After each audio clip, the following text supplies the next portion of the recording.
Hi all, mid cap ഡോക്ടറിൻ്റെ പുതിയ ഒരു വീക്കിലി അനാലിസിലേക്ക് സ്വാഗതം. അപ്പോൾ നമ്മൾ കഴിഞ്ഞ ആഴ്ച എന്താണ് നമ്മൾ എന്താണ് കഴിഞ്ഞ ആഴ്ച പറഞ്ഞത്, അത് മാർക്കറ്റിൽ എങ്ങനെ സംഭവിച്ചു, അത് അടുത്ത ആഴ്ച ഇനി എങ്ങനെ സംഭവിക്കാൻ പോകുന്നു, ഇത്രയും കാര്യങ്ങളെ പറ്റിയാണ് നമ്മൾ സംസാരിക്കാൻ പോകുന്നത്. അപ്പോൾ ഇപ്പോൾ ഈ കാണുന്നത് നമ്മുടെ മിഡ് ക്യാപ്പിൻ്റെ ഡെയിലി ചാർട്ടാണ് ഈ കാണുന്നത്. ഓക്കെ, കഴിഞ്ഞ പ്രാവശ്യം നമ്മൾ സംസാരിച്ചത് ഇതേ ലൈൻ തന്നെയാണ്. കഴിഞ്ഞ ആഴ്ചത്തെ വീക്കിലി അനാലിസിൽ നമ്മൾ കണ്ടത് ഇതേ ചാർട്ട് തന്നെയാണ്. അപ്പം ഞാൻ അന്ന് പറഞ്ഞിരുന്നു, ഈ ട്രെൻഡ് ലൈൻ എന്ന് ക്രോസ് ചെയ്യുന്നോ അന്ന് മാത്രമേ നമുക്കൊരു ബുള്ളിഷ് ട്രെൻഡ്, ഇനി ഒരു ഫർദർ മൂവ് നമുക്ക് മിഡ് ക്യാപ്പിനകത്ത് കാണാൻ പറ്റുള്ളൂ എന്ന് ഞാൻ കഴിഞ്ഞ ആഴ്ച പറഞ്ഞിരുന്നു. അപ്പം അതുപോലെ തന്നെ സംഭവിച്ചു. അപ്പം ഇത് 1 2 3 4 5 ഓക്കെ, 5 ആ കഴിഞ്ഞ ദിവസം നമ്മൾ പിന്നെ കഴിഞ്ഞ ആഴ്ചത്തെ ഏറ്റവും വലിയ ഹൈ ആണ് ഈ ഗ്രീൻ ക്യാൻഡിൽ കാണുന്നത്. ഓക്കെ, അതിനുശേഷം മാർക്കറ്റ് അവിടുന്ന് എങ്ങോട്ടും പോയിട്ടില്ല. നമ്മൾ കഴിഞ്ഞ ആഴ്ച വരച്ചിട്ടിരുന്ന ലൈനായത്. അവിടുന്ന് മാർക്കറ്റ് എങ്ങോട്ടും പോയിട്ടില്ല. അവിടുന്ന് 1 2 3 4 5 ദിവസം, ഈ 5 ദിവസം എന്ത് ചെയ്യുക, അവിടുന്ന് താഴോട്ട് തന്നെ മാർക്കറ്റ് വന്നു ഇല്ലേ. ഒരിക്കലും ഇത് ക്രോസ് ചെയ്യാൻ സാധിച്ചിട്ടില്ല. അത്രയ്ക്ക് സ്ട്രെങ്ത് ഇല്ലായിരുന്നു മാർക്കറ്റ്. അപ്പോൾ നമ്മൾ ഈ ആഴ്ചയും പറയുന്നത് തന്നെ ഈ ട്രെൻഡ് ലൈൻ ആണ് നമ്മുടെ ബോർഡർ ലൈൻ. ഈ ട്രെൻഡ് ലൈൻ എപ്പം ക്രോസ് ചെയ്ത് ഒരു ഡേ ക്യാൻഡിൽ ഇന്ന് മണ്ടയ്ക്ക് ഇതിന്റെ മുകളിൽ ക്ലോസ് ചെയ്യുന്നോ അന്ന് മാത്രമേ നമുക്കൊരു ബുള്ളിഷ് ട്രെൻഡ്, ഇനി ഫർദർ ഒരു മൂവ് ഉണ്ടെന്ന് നമുക്ക് മിഡ് ക്യാപ്പിനകത്ത് കണക്കാക്കാൻ പറ്റുള്ളൂ. അതുവരെ ഒന്നുകിൽ സൈഡ് വൈസ് ആയിരിക്കും, ഇല്ലെങ്കിൽ മാർക്കറ്റ് തിരിച്ച് താഴോട്ട് വരാനുള്ള ടെൻഡൻസി കാണിക്കും. കാരണം ഇത്രയും ഓൾറെഡി റാലി ചെയ്തു. ഇവിടുന്ന് ഇങ്ങനെ ഈ റാലി ചെയ്ത് വരികയാണ്. അപ്പൊ ഈ ട്രെൻഡ് പ്രകാരം എന്ത് സംഭവിക്കണം, മാർക്കറ്റ് ഇവിടെ വന്ന് തട്ടി നേരെ തിരിച്ച് താഴോട്ട് വരണം. ഓക്കെ, അപ്പം നമ്മൾ എപ്പോഴും ശ്രദ്ധിക്കേണ്ടത് ഈ ഗ്രീൻ ലൈനിന്റെ മുകളിൽ, ഇത് വേണമെങ്കിൽ ഒന്നുകൂടെ ഒന്ന് വലുതാക്കാം. ഈ ഗ്രീൻ ലൈനിന്റെ മുകളിൽ എന്ന് ഒരു ഡേ ക്യാൻഡിൽ ക്ലോസിങ് കിട്ടുന്നു, അതിനനുസരിച്ച് ഫർദർ മൂവ് പിന്നെ നമുക്ക് പ്രതീക്ഷിക്കാൻ പറ്റുന്നത് ഈ ട്രെൻഡ് ലൈൻ വരെയാണ്. ഓക്കെ, ഈ ട്രെൻഡ് ലൈൻ ക്രോസ് ചെയ്ത് കഴിഞ്ഞാൽ പിന്നെ നമുക്ക് മിഡ് ക്യാപ്പിന് പിന്നെ ഫർദർ നല്ലൊരു അപ്പ് മൂവ്മെന്റ് കിട്ടുമെന്നാണ് ഞാൻ കരുതുന്നത്. പക്ഷെ അങ്ങനെയൊന്നും പോകാനുള്ള ചാൻസസ് പ്രോബബിലിറ്റി വളരെ കുറവാണ്. എൻ്റെ കണക്കും പ്രകാരം ഒരു 10 മുതൽ 20% വരെ മാത്രമേ ഇത് കഴിഞ്ഞിട്ട് ഈ ട്രെൻഡ് ലൈൻ ക്രോസ് ചെയ്ത് മുകളിലോട്ട് പോകും എന്നാണ് ഞാൻ വിശ്വസിക്കുന്നത്. ഒരു പക്ഷെങ്കിൽ തെറ്റായിരിക്കാം. മാർക്കറ്റ് ആർക്കും പ്രൊഡിക്ട് ചെയ്യാൻ പറ്റത്തില്ല 100%.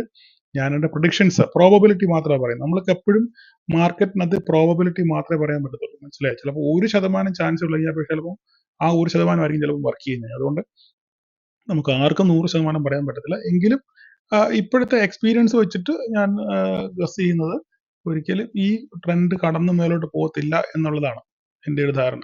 ഓക്കെ, അത് പറയാനുള്ള സപ്പോർട്ടീവ് ആയിട്ടുള്ള കാര്യങ്ങളൂടെ നമുക്ക് ഡിസ്കസ് ചെയ്യാം. അപ്പം ഇത് ഞാൻ ഇത്രയും കാര്യങ്ങൾ മനസ്സിലായല്ലോ. ഡേ ക്യാൻഡിലിൽ നമുക്ക് മിഡ് ക്യാപ്പിനകത്തിൽ എന്ത് സംഭവിക്കുന്നുള്ള കാര്യം നമ്മൾ മനസ്സിലായി. താഴോട്ട് ഫർദർ വരുവാണെന്നുണ്ടെങ്കിൽ ഫസ്റ്റ് നമുക്ക് പ്രതീക്ഷിക്കാൻ പറ്റുന്നത് 12,150 വരെയാണ് ഈ ആഴ്ച നമുക്ക് പ്രതീക്ഷിക്കാൻ പറ്റുന്നത്. 12,500 ഇപ്പൊ ക്ലോസിങ് 12,459 ആണ്. 150 താഴെ പോയി കഴിഞ്ഞാൽ പിന്നെ നമുക്ക് ഒരു ഫർദർ ഡൗൺ കാണാൻ പറ്റുന്നത് നമുക്ക് ഒരു ഏകദേശം ഈ റേഞ്ച് വരെ ഒക്കെ ചിലപ്പോൾ മാർക്കറ്റ് വന്നേക്കാം. എത്രയാ, 11,825, 11,936 ഇവിടം വരെയൊക്കെ ഫർദർ ഒരു നല്ല ഫോൾ കിട്ടുവാണെന്നുണ്ടെങ്കിൽ ഇവിടം വരെയൊക്കെ വരാനുള്ള ചാൻസ് ഉണ്ട്. ഓക്കെ, 12,920 വരെ, 12,920 വരെയൊക്കെ വരാനുള്ള ചാൻസസ് നമുക്ക് തള്ളിക്കളയാൻ പറ്റത്തില്ല. ഓക്കെ, അപ്പൊ ഇതിന് ഉപോത്ബലകമായിട്ട് ഞാൻ എന്തുകൊണ്ടാണ് ഇങ്ങനെ പറയുന്നത് എന്നുള്ളതിന്റെ കാരണം കൂടെ ബോധിപ്പിക്കാം. ഓക്കെ, അതാണല്ലോ ഇതിന്റെ മെയിൻ സംഭവം. പറയുന്നതിന് ഒരു ആധാരം വേണമല്ലോ, ഒരു അടിസ്ഥാനം വേണമല്ലോ. അപ്പൊ എന്താണ് നമ്മുടെ അടിസ്ഥാനം?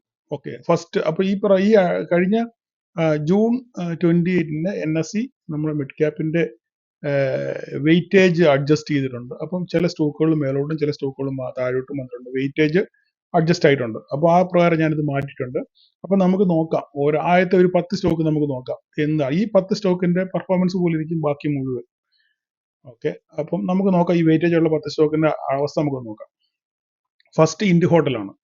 ഞാൻ ഹിൻഡ് ഹോട്ടലിന്റെ കാര്യം കഴിഞ്ഞ ആഴ്ച പറയാനുള്ളത്, ഇതൊരു ബേസ് ആണ്. കഴിഞ്ഞ പ്രാവശ്യത്തെ ആ വീക്കിലി അനാലിസിസ് കണ്ടവർക്ക് മനസ്സിലാവും. കാണാത്തവരൊന്ന് കണ്ടിട്ട് ഇത് കാണുകയാണെന്നുണ്ടെങ്കിൽ ശരിക്കും ഒന്നുകൂടെ മനസ്സിലാവും. ഞാൻ കഴിഞ്ഞ ആഴ്ച പറയായിരുന്നു ഇതൊരു ബേസ് ആണ്. ഈ ബേസ് ക്രോസ് ചെയ്ത് പോയെങ്കിൽ മാത്രമേ ഇൻഹോട്ടലിൽ ഒരു സസ്റ്റൈനബിലിറ്റി ഉള്ളൂ. ഇല്ല ഇതിന്റെ താഴോട്ട് വരുവാണെന്നുണ്ടെങ്കിൽ മാർക്കറ്റ് ഫർദർ ഡൗണിലോട്ട് വരുമെന്ന് ഞാൻ കഴിഞ്ഞ ആഴ്ച പറഞ്ഞായിരുന്നു. അതുപോലെ തന്നെ സംഭവിച്ചു. മാർക്കറ്റ് ഒരിക്കലും ഈ ബേസിന് മുകളിൽ സസ്റ്റെയിൻ ചെയ്യാൻ പറ്റിയില്ല. അതുകൊണ്ട് നേരെ തിരിച്ച് താഴോട്ട് വന്നു. ഇപ്പോൾ ഒരു സപ്പോർട്ട് ലെവലിൽ വന്ന് നിൽക്കുകയാണ്. സപ്പോർട്ട് ക്രോസ് ചെയ്ത് ഒരു ചെറിയ ഒരു ബെയറിഷ് ആണ് കാണുന്നത്. അപ്പൊ ഇവിടുന്ന് ഫർദർ ഡൗൺ പോവുകയാണെന്നുണ്ടെങ്കിൽ നമ്മൾ ശരിക്കും സൂക്ഷിക്കണം. കാരണം പിന്നെ ഇൻഹോട്ടൽ താഴോട്ട് വീഴാനുള്ള ചാൻസസ് ഉണ്ട്. കാരണം അത് മാത്രമല്ല ബജറ്റാണ് വരുന്നത്. ബജറ്റിനകത്തിൽ ഈ ഹോട്ടലുകളൊക്കെ ബന്ധപ്പെട്ട് പല ബജറ്റ് ടാക്സിന്റെ ഒക്കെ ആയിട്ടുള്ള പല തീരുമാനങ്ങൾ വരാനുള്ള ചാൻസ് ഉണ്ട്. അപ്പോൾ ഒരു അൺസർട്ടനിറ്റി ഉണ്ട് അവിടെ. അപ്പോൾ ആ അൺസർട്ടനിറ്റി ആയതുകൊണ്ട് ഇത് ഫർദർ പോവുമോ ഇല്ലയോ എന്നുള്ളതൊന്നും നമുക്കത് കണ്ടറിയേണ്ടിയിരിക്കുന്നു. അങ്ങനെ ഇത് പൊട്ടി ഈ സപ്പോർട്ട് പൊട്ടി താഴോട്ട് വരുവാണെന്നുണ്ടെങ്കിൽ പിന്നെ നമുക്ക് ഈ ഹോട്ടലിനെ കാണാൻ പറ്റുന്നത് ഏകദേശം ഈ റേഞ്ചിൽ വരും. ഈ റേഞ്ചിൽ വരാനുള്ള ചാൻസസ് ഉണ്ട്. 566 ആ റേഞ്ചിൽ ഇതൊരു സോണാണ്. ഈ സോണിൽ വരാനുള്ള ചാൻസസ് ഉണ്ട്. ഇവിടുന്ന് പോവുകയാണെന്നുണ്ടെങ്കിൽ പിന്നെ ഫർദർ ഇങ്ങോട്ടും വരാനുള്ള ചാൻസസ് ഉണ്ട്. ഓക്കെ, ഇതാണ് അതിനകത്തിൽ നമുക്കൊരു പ്രോബബിലിറ്റി പറയാനുള്ളത്. ഓക്കെ, അടുത്ത നമുക്ക് നോക്കിയാൽ കൊമിൻസ് ഇന്ത്യ. ഞാൻ കൊമിൻസ് ഇന്ത്യയുടെ കാര്യം പറഞ്ഞിരുന്നു. 4000 മുകളിൽ സസ്റ്റെയിൻ ചെയ്യാൻ കണ്ടമാനം കഷ്ടപ്പെടുവാണെന്ന് ഞാൻ കഴിഞ്ഞ ആഴ്ചയിൽ ഏതോ ഒരു ദിവസത്തെ pre market report post market റിപ്പോർട്ടിൽ ഞാൻ പറഞ്ഞിരുന്നു. 4000 മുകളിൽ സസ്റ്റെയിൻ ചെയ്യുവാണെങ്കിൽ മാത്രമേ ഒരു ഫർദർ അപ്സൈഡ് നമുക്ക് കൊമിൻസ് ഇന്ത്യയിൽ കാണാൻ പറ്റുള്ളൂ ഞാൻ അന്ന് പറഞ്ഞായിരുന്നു. ഒരിക്കലും 4000 മുകളിൽ സസ്റ്റെയിൻ ചെയ്യാൻ പറ്റിയില്ല.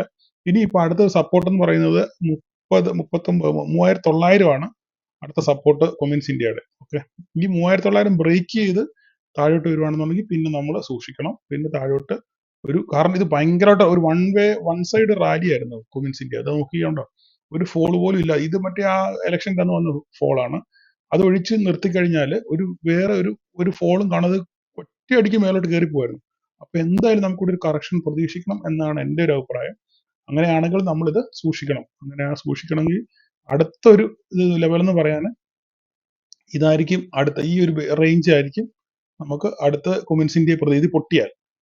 ഇത് 3950 പൊട്ടിക്കഴിഞ്ഞാൽ നമുക്ക് അടുത്ത സ്റ്റോപ്പ് എന്ന് പറഞ്ഞു കഴിഞ്ഞാൽ ഏകദേശം ഒരു 3600-700 ആ റേഞ്ചിലേക്കൊക്കെ വരാനുള്ള ചാൻസസ് വളരെ കൂടുതലാണ്. കാരണം പൊട്ടുവാണെന്നുണ്ടെങ്കിൽ പൊട്ടലിന്റെ ആധിക്യം ഭയങ്കര കൂടുതലായിരിക്കും. കാരണം ഇത്രയും ശരിക്കും കയറിയുണ്ട്. നിങ്ങൾ നോക്കിക്കേ, ഒരു 6 ഫെബ്രുവരി 2024 ജനുവരിയിൽ ഇതിന്റെ വില എന്ന് പറഞ്ഞാൽ 2000 രൂപയാണ് അല്ലെ, 1976 രൂപ. 6 മാസം കൊണ്ടാണ് ഈ സംഭവം ഡബിൾ ആയത്, ഇരട്ടി വിലയായി. അപ്പം എന്തായാലും ഒരു പ്രോഫിറ്റ് ബുക്കിങ്ങിനുള്ള എല്ലാ സാധ്യതകളും ഇവിടെ കാണുന്നുണ്ട്. അല്ലെങ്കിൽ പിന്നെ ഒരു ബുള്ളിഷ് മൊമെന്റം കാണുന്നത് 4168 മുകളിൽ സസ്റ്റെയിൻ ചെയ്താൽ മാത്രമേ നമുക്ക് പിന്നെ ഒരു ബുള്ളിഷ് എന്ന് പറയാൻ പറ്റത്തുള്ളൂ. ഓക്കെ, അടുത്തത് പെർസിസ്റ്റന്റ് സിസ്റ്റം ആണ്. കഴിഞ്ഞ ദിവസം ഭയങ്കരമായിട്ട് റാലി ചെയ്തത് കാരണം IT സെക്ടർ മൊത്തത്തിൽ ഭയങ്കര ബുള്ളിഷ് ആയതുകൊണ്ട് അതിന്റെ ഭാഗമായിട്ട് ഈവനും സാധനം മുകളിലോട്ട് കയറി. ഇത് ഓൾ ടൈം ഹൈയിൽ നിൽക്കുന്നതാണ്. ഈ ഓൾ ടൈം ഹൈ ക്രോസ് ചെയ്ത് മേലോട്ട് പോയെങ്കിൽ മാത്രമേ നമുക്ക് പെർസിസ്റ്റന്റ് സിസ്റ്റത്തിൽ ഫർദർ ഒരു മൂവ് നമുക്ക് ഇനി ഒരു ബുള്ളിഷ് ട്രെൻഡ് കാണാൻ പറ്റത്തുള്ളൂ. ഇല്ലെങ്കിൽ ഇത് ഓൾ ടൈം ഹൈ ആണ്. ഇവിടുന്ന് നേരെ താഴോട്ട് വരാനുള്ള ചാൻസ് ഉണ്ട്. ഈ 4458 പൊട്ടിയാൽ പിന്നെ താഴോട്ട് വരവ് നമ്മൾ പ്രതീക്ഷിക്കണം. ഓക്കെ, ഇതാണ് പെർസിസ്റ്റന്റ് സിസ്റ്റം. അടുത്തത് ഭാരത് ബോർജ്. ഭാരത് ബോർജ് ഈ പറയുന്ന പോലെ തന്നെ ഞാൻ കഴിഞ്ഞ ആഴ്ച ഇതിനെപ്പറ്റി പറഞ്ഞു. കഴിഞ്ഞ ഏതോ ഒരു ദിവസത്തെ റിപ്പോർട്ടിൽ ഞാൻ പറഞ്ഞു, മാർക്കറ്റ് റിപ്പോർട്ടിൽ ഞാൻ പറഞ്ഞിരുന്നു ഇതാണ് ഒരു സപ്പോർട്ട്. ഈ സപ്പോർട്ട് പൊട്ടിയാൽ പിന്നെ അടുത്ത ഒരു ട്രെൻഡ് ലൈൻ എന്ന് പറയാൻ ഇതാണ്. ഈ ട്രെൻഡ് ലൈനിൽ വന്ന് സപ്പോർട്ട് എടുക്കാനുള്ള ചാൻസസ് വളരെ കൂടുതലാണ്. ഇതും ഒരു സപ്പോർട്ട് പൊട്ടിച്ച് നിൽക്കുകയാണ്. ഓക്കെ, അടുത്ത ഫെഡറൽ ബാങ്ക്. ഫെഡറൽ ബാങ്കിന്റെ വെയിറ്റേജ് കൂട്ടി റീഅഡ്ജസ്റ്റ് ചെയ്തു. അപ്പോൾ ഫെഡറൽ ബാങ്ക് മേലോട്ട് വന്നിട്ടുണ്ട്, വെയിറ്റേജ് കൂടി. ഫെഡറൽ ബാങ്ക് ഈ പറഞ്ഞ പോലെ ഓൾ ടൈം ഹൈ ആണ്. അവിടുന്ന് ഒരു ബെയറിഷ് ക്യാൻഡിലാണ്, ഒരു ഡേ ക്യാൻഡിൽ നെഗറ്റീവിലാണ് ക്ലോസ് ചെയ്യാൻ നിൽക്കുന്നത്. അതുകൊണ്ട് തിരിച്ച് ചിലപ്പോൾ ഫെഡറൽ ബാങ്ക് 189 വരാനുള്ള സാധ്യത തള്ളിക്കളയാൻ പറ്റത്തില്ല. ഈ 197 മുകളിൽ സസ്റ്റെയിൻ ചെയ്യുവാണെങ്കിൽ മാത്രമേ പിന്നെ ഒരു ഫർദർ അപ്പ് മൂവ് നമുക്ക് കാണാൻ പറ്റത്തുള്ളൂ. ഇല്ലെങ്കിൽ 189 സപ്പോർട്ട് എടുക്കുക, അല്ലെങ്കിൽ താഴോട്ട് പൊട്ടുവാണെന്നുണ്ടെങ്കിൽ താഴോട്ട് വരാനുള്ള ചാൻസ് ഉണ്ട്. അടുത്ത HDFC AMC. HDFC AMC ഈ പറഞ്ഞ പോലെ തന്നെ ഒരു ഓൾ ടൈം ഹൈയിൽ ടച്ച് ചെയ്തിട്ട് നേരെ തിരിച്ച് താഴോട്ട് വരികയാണ്. അപ്പോൾ ഞാൻ ഈ ബോക്സ് വരച്ചിട്ട് 2 ആഴ്ചയായി. ഈ ബോക്സിനകത്ത് കയറി കഴിഞ്ഞു കഴിഞ്ഞാൽ പിന്നെ ഇതിനകത്ത് കിടന്ന് കളിക്കാനുള്ള ചാൻസസ് HDFC AMC കാണുന്നുള്ളൂ. അപ്പം അതും നമ്മൾ ശ്രദ്ധിക്കേണ്ടിയിരിക്കുന്നു. തിരിച്ച് ഇതിന് മുകളിലോട്ട്, അതായത് 4269, 4270 മുകളിൽ സസ്റ്റെയിൻ ചെയ്തെങ്കിൽ മാത്രമേ ഫർദർ ഒരു അപ്പ് മൂവ് കാണാനുള്ള ചാൻസ് ഉള്ളൂ. മേ ബി അവിടെ കാണാൻ, കാരണം ഇത്രയും ഒരു കൺസോൾട്ടേഷൻ നടന്നുകൊണ്ട് ചിലപ്പം ഒരു ഫർദർ അപ്പ് മൂവ് കാണാനുള്ള ചാൻസ് ഉണ്ട്, കാരണം ഇത്രയും കൺസോൾട്ടേഷൻ ആയതുകൊണ്ട് നടന്നത്. അതുകൊണ്ട് ഒന്നൊരു മേക്ക് ഓർ ബ്രേക്ക് എന്തെങ്കിലും നടക്കാനുള്ള സാധ്യതയുണ്ട്. അപ്പം ഈ 4270 മുകളിൽ പോവുകയാണെന്നുണ്ടെങ്കിൽ ഒരു ഫർദർ അപ്പ് മൂവ് നമുക്ക് ഇവിടെ കാണാൻ പറ്റും. അല്ലെങ്കിൽ തിരിച്ച് ഈ ബോക്സിൽ കയറി കഴിഞ്ഞാൽ ഈ ബോക്സിനകത്ത് വീണ്ടും കൺസോളിഡേറ്റ് ചെയ്യാനുള്ള സാധ്യത ഉണ്ട്. അടുത്തത് ലൂപ്പിൻ. ലൂപ്പിൻ നമ്മൾ നോക്കിക്കഴിഞ്ഞാൽ ഓൾ ടൈം ഹൈ ആണ്. കഴിഞ്ഞ ദിവസം ഭയങ്കരമായിട്ട് മൂവ് ചെയ്തു. ഒരു ഹ്യൂജ് വോളിയം ക്യാൻഡിൽ നമുക്ക് ഇവിടെ കണ്ടു. അതിനോടനുബന്ധിച്ച് ഒരു റാലി നമുക്ക് കണ്ടു. പക്ഷേങ്കിൽ ഇത് ഒരു ഓൾ ടൈം ഹൈയിൽ നിൽക്കുകയാണ്. അപ്പോൾ ഇവിടെ ഒരു പ്രോഫിറ്റ് ബുക്കിങ്ങിനുള്ള സാധ്യത തള്ളിക്കളയാൻ പറ്റത്തില്ല. അങ്ങനെയാണെന്നുണ്ടെങ്കിൽ തിരിച്ച് 1702 വരാനുള്ള സാധ്യത ഉണ്ട് ലൂപ്പിൽ. അടുത്തത് ഐഡിയക്ക് നമ്മളൊന്നും പറയേണ്ട കാര്യമില്ല. ഐഡിയയുടെ നമുക്ക് കയ്യിലപ്പുറത്തെ തേങ്ങ പോലെ അങ്ങോട്ടോ ഇങ്ങോട്ടോ ഇതെന്ത് സംഭവിക്കും പറയാൻ പറ്റില്ല. ഇതാണ് ഇതിന്റെ ഒരു, നമ്മളതിനെപ്പറ്റി കൂടുതൽ സംബന്ധിച്ചിട്ട് കാര്യമില്ല. അപ്പം ഇത്രയൊക്കെയാണ്. പിന്നെ AU സ്മോൾ ഫിനാൻസ് 10 പറയണമല്ലോ. അത് ഇങ്ങനെ അതിന്റെ അവസ്ഥ കൊണ്ട് ഇങ്ങനെയാണ്. ഇതിനകത്ത് എനിക്ക് പ്രത്യേകിച്ച് ഒന്നും പറയാനില്ല. കാരണം വരുവാണെന്നുണ്ടെങ്കിൽ നമുക്ക് താഴോട്ട് ഇവിടം വരെ വരാനുള്ള സാധ്യത ഉണ്ട്. അടുത്ത ഗോദ്രേജ് പ്രോപ്പർട്ടീസ്. ഗോദ്രേജ് പ്രോപ്പർട്ടീസും ഒരു ഓൾ ടൈം ഹൈയിൽ നിൽക്കുകയാണ്. അവിടുന്ന് ഒരു പ്രോഫിറ്റ് ബുക്കിങ്ങിനുള്ള സാധ്യത നമുക്ക് തള്ളിക്കളയാൻ പറ്റത്തില്ല. അങ്ങനെ പ്രോഫിറ്റ് ബുക്കിംഗ് വരികയാണെന്നുണ്ടെങ്കിൽ ഒരു ഇവിടെ വരെ ഫസ്റ്റ് ഇവിടെ വരെ വരാൻ സാധ്യതയുണ്ട്. പിന്നെ വരുവാണെന്നുണ്ടെങ്കിൽ ഇവിടെ വരെ വരാനുള്ള സാധ്യതയുണ്ട്. ഇനി നമുക്ക് നാളത്തെ ലെവലുകൾ ഒന്ന് നോക്കാം. നാളത്തെ ലെവലുകൾ ഏകദേശം പഴയ പോലൊക്കെ തന്നെയാണ്. നമുക്ക് ഇതിന്റെ മുകളിൽ വരികയാണെന്നുണ്ടെങ്കിൽ നമുക്ക് ഇത്രയും കിട്ടും. ഇതിന്റെ മുകളിൽ വരുവാണെന്നുണ്ടെങ്കിൽ നമുക്ക് ഏകദേശം ഇവിടുത്തെ ഇത്രയും ഒരു മൂവ്മെന്റ് നമ്മൾ ആ ഡേ ചാർട്ടിൽ പറഞ്ഞ ഈ ക്യാൻഡിലിന്റെ ഈ ട്രെൻഡ് ലൈനിന്റെ ഇവിടം വരെ കിട്ടാനുള്ള പ്രോബബിലിറ്റി നമുക്കുണ്ട്. താഴോട്ട് വരുവാണെന്നുണ്ടെങ്കിൽ ഇവിടുന്ന് ഇങ്ങോട്ട് കിട്ടുവാണെങ്കിൽ ഇവിടം വരെ കിട്ടും. ഓക്കെ. ഇനിയും മാർക്കറ്റ് ഇതിനകത്താണ് ഓപ്പൺ ചെയ്യുന്നതെങ്കിൽ ഞാൻ എപ്പോഴും പറയുന്ന പോലെ തന്നെ എന്നെ പുതുതായിട്ട് കാണുന്നവരാണെന്നുണ്ടെങ്കിൽ മാർക്കറ്റ് ഇവിടെ ഓപ്പൺ ചെയ്യുന്നതെങ്കിൽ ഈ ഏരിയയിൽ ഓപ്പൺ ചെയ്യുന്നെങ്കിൽ നമ്മൾ ഇങ്ങോട്ട് വെയിറ്റ് ചെയ്യുക. ഓക്കെ. ഈ മാർക്കറ്റ് ഇവിടെ വരെ വന്നിട്ട് നേരെ തിരിച്ചു വരാനുള്ള പ്രോബബിലിറ്റി ഉണ്ട്. ഒന്ന്. രണ്ടാമത്തെ ആണെങ്കിലോ മാർക്കറ്റ് ഇവിടുന്ന് ഇങ്ങോട്ട് വന്നിട്ടും മാർക്കറ്റ് നേരെ തിരിച്ചു പോകാനുള്ള പ്രോബബിലിറ്റി ഉണ്ട്. ഈ രണ്ട് പ്രോബബിലിറ്റി നമ്മൾ മറന്നു പോകല്. മാർക്കറ്റ് എവിടെ ഓപ്പൺ ചെയ്യുക, ഇതിനകത്ത് ഓപ്പൺ ചെയ്യുവാണ്. ചെയ്യുകയാണെന്നുണ്ടെങ്കിൽ പ്രൈസ് ആക്ഷൻ വെയിറ്റ് ചെയ്യുക. ഇവിടെ വന്നിട്ട് എന്ത് സംഭവിക്കും നോക്കുക. താഴോട്ട് മേലോട്ട് 5 മിനിറ്റ്സ് ക്യാൻഡിൽ ക്ലോസിംഗ് മേളിൽ കിട്ടുന്നെങ്കിൽ അവിടുന്ന് അങ്ങോട്ട് സി എടുക്കാം. അല്ല ഇവിടുന്ന് താഴോട്ട് കിട്ടുവാണെന്നുണ്ടെങ്കിൽ താഴോട്ട് റെഡ് ക്യാൻഡിൽ കിട്ടുവാണെങ്കിൽ പി എടുക്കാം. അല്ല ഇവിടുന്ന് സസ്റ്റെയിൻ ചെയ്ത് തിരിച്ച് മേലോട്ട് കയറുവാണെന്നുണ്ടെങ്കിൽ നമുക്ക് ഇവിടെ 5 മിനിറ്റ്സ് ക്യാൻഡിൽ ഗ്രീൻ ക്യാൻഡിൽ വന്നതിന് ശേഷം നമുക്ക് ഒരു പിന്നെ കോൾ എടുക്കാൻ പറ്റും. അപ്പൊ നമ്മൾ പ്രോബബിലിറ്റി ആണ് ഇവിടെ നമ്മൾ പ്രൈസ് ആക്ഷൻ ആണ് ഇവിടെ ശ്രദ്ധിക്കേണ്ടത്. പ്രൈസ് ആക്ഷൻ ഇതിനകത്ത് ഓപ്പൺ ചെയ്ത പ്രൈസ് ആക്ഷൻ എന്ത് സംഭവിക്കുന്നു ശരിക്കും വാച്ച് ചെയ്തിട്ട് മാത്രമേ നമ്മൾ ഒരു ട്രേഡിനകത്തിൽ ഇറങ്ങാവൂ. ഇതെല്ലാം പ്രോബബിലിറ്റി ആണ് ഈ പറയുന്നത്. അപ്പം ഇതാണ് ഇതിന്റെ ഒരു മൊത്തത്തിലുള്ള ഒരു സമ്മറി. അപ്പം നമുക്ക് അടുത്ത ആഴ്ച എന്ത് സംഭവിക്കും എന്നുള്ളത് കണ്ടറിയണം.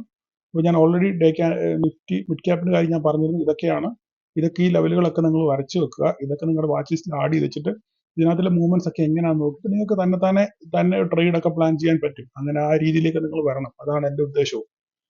ഓക്കെ. അപ്പം എല്ലാവർക്കും മനസ്സിലായെന്ന് വിചാരിക്കുന്നു. എന്തെങ്കിലും സംശയം ഉണ്ടെന്ന് കമന്റ് ചെയ്യുക. കഴിഞ്ഞ ആഴ്ചത്തെ വീക്ക് അനാലിസിസ് കണ്ടിട്ട് ഇത് കാണുവാണെന്നുണ്ടെങ്കിൽ കുറച്ചുകൂടെ കാര്യങ്ങൾ ശരിക്കും മനസ്സിലാവും. അപ്പം ഞാൻ ഇതിന്റെ അവസാനം ഇത് പിൻ ചെയ്ത് വെച്ചേക്കാം.